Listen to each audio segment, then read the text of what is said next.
இயக்குனர் இமயம் பாரதிராஜா தனது 84வது வயதில் காலமானார்.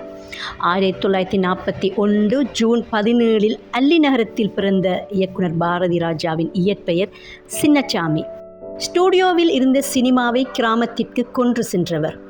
இயக்கம், தயாரிப்பு, நடிகர் என பன்முகத்தன்மை கொண்டவர். பாசத்திற்குரிய உங்கள் பாரதிராஜா பேசுகிறேன் என தன் ரசிகர்களை ஈர்த்தவர். மொத்தமாக 44 படங்களை இயக்கியவர் பாரதிராஜா. இதில் அதிகமான படங்கள் கிராமப்புற கதைகளை மையமாக கொண்ட படங்களாகவே இயக்கியிருந்தார். சுகாதார ஆய்வாளராக தனது பணியை தொடங்கியவர் பின்னர் சினிமாவில் இயக்குனராக கால்தடம் பதித்தார்.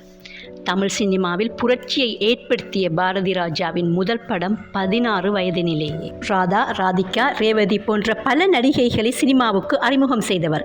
தன்னுடைய படங்களில் கதாநாயகிகளுக்கு அதிக முக்கியத்துவம் கொடுத்தவர். கல்லுக்குள் ஈரம் திரைப்படத்தின் மூலமாக நடிகராகவும் தன்னை அடையாளம் காட்டியவர். 6 முறை தேசிய விருது வென்றவர். 2004 பத்மஸ்ரீ விருது தமிழக அரசால் வழங்கி கௌரவிக்கப்பட்டார்.